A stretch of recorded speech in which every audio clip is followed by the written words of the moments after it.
نحمده ونصلي على رسوله الكريم أما بعد فأعوذ بالله من الشيطان الرجيم بسم الله الرحمن الرحيم وَلَقَدْ هَمَّتْ بِهِ وَهَمَّ بِهَا لَوْلَا أَن رَّأَىٰ بُرْهَانَ رَبِّهِ كَذَٰلِكَ لِنَصْرِفَ عَنْهُ السُّوءَ وَالْفَحْشَاءَ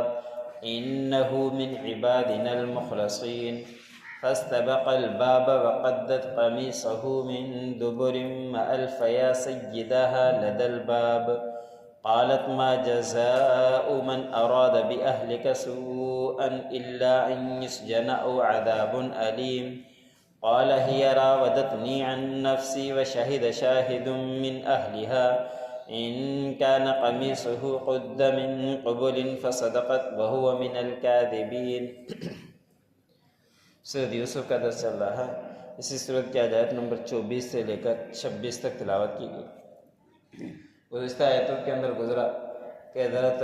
یوسف علیہ السلام کو مصر کی اہلیہ نے کمرے کے اندر بند کر دیا، دروازے بند کر دیے، اور پھر عورت ذات ہے، کل بھی عرض کیا تھا کہ نبی کریم صلی اللہ علیہ وسلم کے حدیث ہے کہ کہیں پہ بھی عورت اور مرد جمع نہ ہوں، اگر ہوں گے تو پھر شیطان ورغلائے گا اور پھر معاملہ گناہوں تک چلا جائے گا۔ تو حضرت یوسف علیہ السلام گھر کے اندر ہی رہائش تھی ان کی، اور بڑے بھی گھر کے اندر ہی ہوئے۔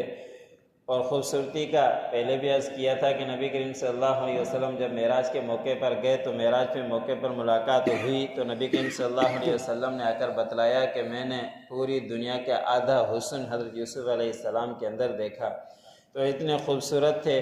تو زلیخا نے ان کو کمرے کے اندر بند کر دیا اور اس سے برائی کا ارادہ کروایا۔ تو حضرت یوسف علیہ السلام نے فوراً اللہ کی پناہ مانگی۔ جب بھی کوئی اس طرح کا موقع آئے تو ہمیں بھی اللہ رب العزت سے پناہ مانگنی چاہیے۔ حضرت یوسف علیہ السلام نے فرمایا کہ معاذ اللہ، میں اللہ کی پناہ چاہتا ہوں کہ اللہ نے مجھے اچھا ٹھکانہ دیا، کنویں کے اندر تھا، کنویں سے نکال کر باہر بھیجا اور باہر جا کر پھر بادشاہ کے گھر کے اندر رکھا، اب میں اسی اللہ کی نافرمانی کروں، ایسے میں نہیں کر سکتا، ورنہ پھر ظالم لوگ کبھی بھی کامیاب نہیں ہوتے۔ تو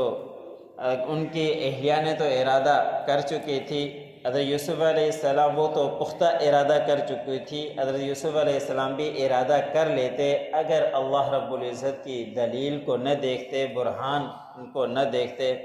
اب برہان کیا ہے، دلیل کیا تھی، اس میں مختلف باتیں مفسر نے لکھی ہے۔ بعض مفسر نے لکھا ہے کہ جس کمرے کے اندر یہ تھے تو حضرت یعقوب علیہ السلام کی شکل حضرت یوسف علیہ السلام کے سامنے نظر آئی اپنے والد کی، کہ اپنی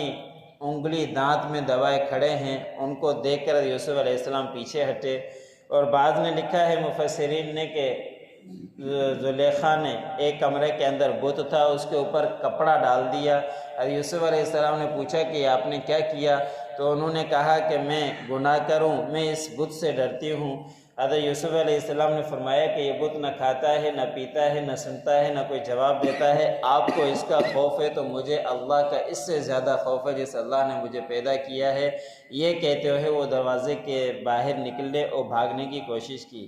اب دروازے تو بند تھے، بعض مفسرین نے لکھا ہے کہ اسی کمرے کے 2-3 دروازے تھے، تو کسی سے بھی یوسف علیہ السلام نکلے جو کنڈی نہیں، تالا نہیں لگا، یا یہ کہ اللہ رب العزت کی شان کہ جب کوئی انسان گناہوں سے اپنے آپ کو بچانا چاہے تو اللہ رب العزت اس کے لیے راستے کھول دیتے ہیں۔ تو حضرت یوسف علیہ السلام وہاں سے جان چھڑانے کے لیے بھاگے، اپنے آپ کو برائی سے بچا لیا۔ اور اکثر مفسرین نے یہی لکھا ہے کہ حضرت یوسف علیہ السلام کو آگے چل کر نبی ہونا تھا، تو نبی سے کبیرہ گناہ کیا صغیرہ گناہ بھی ثابت نہیں ہو سکتا، نہیں وہ کر سکتے، تو اللہ کی شان اور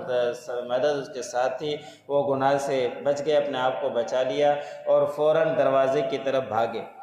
اب زلیخا پھنس گئی کہ یہ تو بھاگنا شروع کیا ہے، تو زلیخا نے پیچھے سے اس کی قمیص پکڑنے کی کوشش کی اور اس کو پکڑ کر اپنی طرف کھینچنا چاہا۔ جیسے ہی وہ بھاگی تو پیچھے سے قمیص کو بھی پکڑا، لیکن یوسف علیہ السلام بھاگے آگے اور پہنچنے نہیں دیا۔ یہ دونوں جب دروازے کے باہر نکلے وہاں اپنے سردار کو پا لیا، زلیخا نے اپنی اہلیہ کو پا لیا، یوسف علیہ السلام کے جو اس وقت کا سردار تھا، مالک تھا، اس نے ان دونوں کو دروازے پر پا لیا۔ اب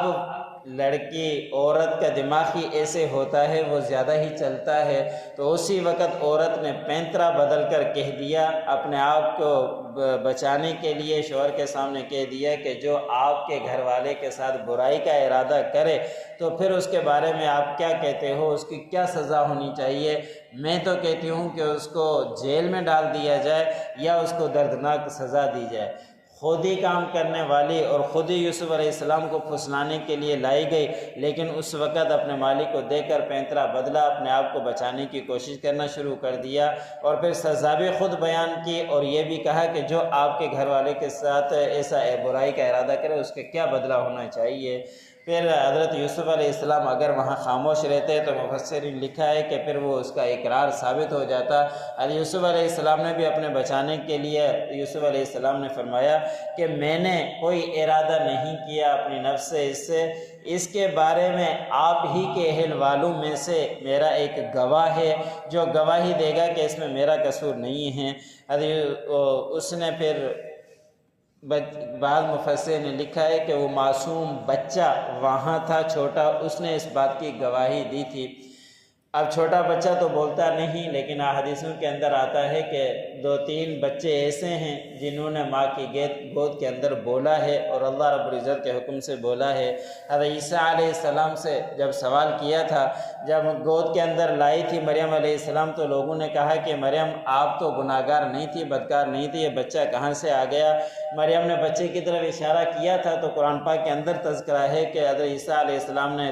پیدائش کے دوسرے تیسرے دن بولا تھا کہ انی عبداللہ، میں اللہ کا بندہ ہوں، مجھے اللہ رب العزت نے نبوت سے نوازا ہے۔ دوسرا ایک شخص جریج نامی ہے جس کا تذکرہ غالب القرآن پاک کے اندر بھی آتا ہے کہ بڑا اللہ والا اور بزرگ تھا، اور وہ اس کے جو بزرگ ہوا کرتے ہیں لوگ اس کے ویسے ہی دشمنی ہو جایا کرتے ہیں، تو اس کے کافی دشمن ہو گئے تھے، تو اس وقت ان کی دشمنی کو زیادہ اونچا کرنے کے لیے، مشہور کرنے کے لیے انہوں نے اس کے اوپر تہمت لگا دی کہ ایک عورت کے ساتھ اس نے بدکاری کی ہے، اس وجہ سے یہ بچہ ہوا ہے۔ تو جریج نامی بڑا پریشان ہوا اور کہا کہ مجھے اس بچے کے پاس لے جاؤ جس کے بارے میں تم کہتے ہو۔ اس بچے کے پاس لے گئے، حضرت جریج کے ہاتھ میں ایک چھڑی تھی اور اس کے پیٹ پر رکھ کر کہا کہ مجھے یہ بتلاؤ کہ آپ کا والد کون ہے؟ تو اس بچے نے بچپنی کی حالت میں بولا تھا کہ میرا والد وہ فلاں چرواہ ہے جو بکریاں چرانے آیا کرتا تھا، اس نے زنا کیا، اس کے بعد میں پیدا ہوا۔ تو اسی وقت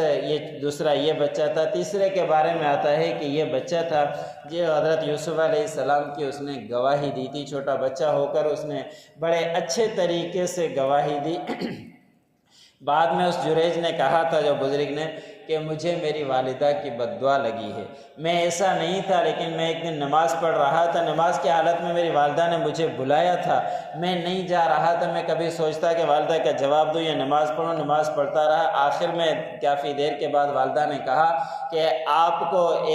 کوئی برائی عورت سے آپ کا معاملہ کوئی پڑ جائے، یہ بد دعا دی تھی، وہ اللہ رب العزت نے کر دکھلائی۔ والدین کی دعائیں یاد رکھیں، بد دعائیں دنیا کے اندر ہی لگتی ہے، اور نبی کریم صلی اللہ علیہ وسلم نے خود فرمایا کہ جو والدین کی نافرمانی کرتا ہے آخرت میں تو سزا ملنی ہے، وہ تو الگ معاملہ ہے، لیکن اللہ نے، نبی کریم صلی اللہ علیہ وسلم نے فرمایا اس کا بدلہ دنیا کے اندر ہی ملتا ہے جو والدین کی نافرمانی کیا کرتا ہے۔ والدین کی نافرمانی کے کتنے واقعات اس طرح کے ہیں جنہوں نے کیا ہے، اپنے والدین، بچوں نے اپنے والدین سے کیا ہے، پھر خود بڑے ہوئے ہیں، ان کے بچے ہوئے ہیں، وہی اشر ان کے ساتھ ہوا ہے جو انہوں نے اپنے والد کے ساتھ کیا تھا۔ تو یہ دنیا کے اندر اس کا ضرور بدلہ ملتا ہے، جیسا کہ جریج کو بھی ملا، اور اس نے صرف اتنا ہی کہا تھا کہ کوئی معاملہ پڑے، آپ کا بدکار عورت سے پڑا نہیں تھا، لیکن اس کی بےزتی ہوئی، خوار تو ہوا تھا۔ پھر اللہ رب العزت کے حکم سے اس بچے نے بول دیا۔ تو اس چھوٹے بچے نے یوسف علیہ السلام کے بارے میں بڑی اچھی گواہی دی۔ یوسف علیہ السلام کے بارے میں کہا کہ اس کی قمیص دیکھی جائے کہ کہاں سے پھٹی ہے، اگر اس کی قمیص آگے سے پھٹی ہے تو پھر پیچھے سے پھٹی ہے، تو اس کا مطلب یہ ہے کہ حضرت یوسف علیہ السلام سچے ہیں اور وہ جھوٹی ہے۔ اگر سامنے سے پھٹی ہے تو پھر حضرت زلیخا سچی ہے، یوسف علیہ السلام جھوٹے ہیں۔ تو یہ آگے اس کی تشریح انشاءاللہ کل آئے گی۔ وَلَقَدْ هَمَّتْ بِهِ وَهَمَّ بِهَا، اور زلیخا پختہ ارادہ کر چکی تھی اور یوسف علیہ السلام نے ارادہ کر لیتے لولا ان رأى برہان ربہ، اگر وہ اپنے پروردگار کی دلیل کو نہ دیکھتے۔ كذلك لنصرف عنه السوء والفحشاء، اسی طرح ہم پھیرتے ہیں اس سے برائیوں کے اور بے حیائی کو۔ انه من عبادنا المخلصین، بے شک یوسف علیہ السلام ہمارے مخلص بندوں میں سے تھے۔ واستبق الباب وقدت قمیصه من دبر، حضرت یوسف علیہ السلام زلیخا دونوں دروازے کی طرف بھاگے اور انہوں نے اس کی قمیص کو پکڑا پیچھے سے۔ وَأَلْفَيَا سَيِّدَهَا لَدَى الْبَابِ، اور ان دونوں نے پایا اپنے سردار کو دروازے کے پاس۔ قالت ما جزاء من اراد بأهلك سوءا، عورت نے کہا کہ اس کا کیا بدلہ ہے جو اپنے گھر والی کے ساتھ، آپ کی گھر والی کے ساتھ برائی کا ارادہ کرے۔ الا ان يسجن عذاب علیم، میں تو کہتی ہوں کہ اس کو جیل میں ڈال دیا جائے یا اس کو دردناک عذاب دیا جائے۔ قال هي راودتني عن نفسی، حضرت یوسف علیہ السلام نے فرمایا کہ اسی نے مجھے پھسلایا تھا اپنے نفس سے۔ وشہد شاہد من اہلها، اور گواہی دینے والا گواہ ہے آپ اسی کے اہل میں سے۔ ان کان قمیصه قد من قبل، اس بچے نے گواہی دی کہ اگر یوسف علیہ السلام کی قمیص سامنے سے پٹی ہے فصدقت، تو پھر زلیخا سچی ہے۔ وهو من الکاذبین، اور یوسف علیہ السلام جھوٹوں میں سے ہے۔ جو پڑھا سننے والوں کو مت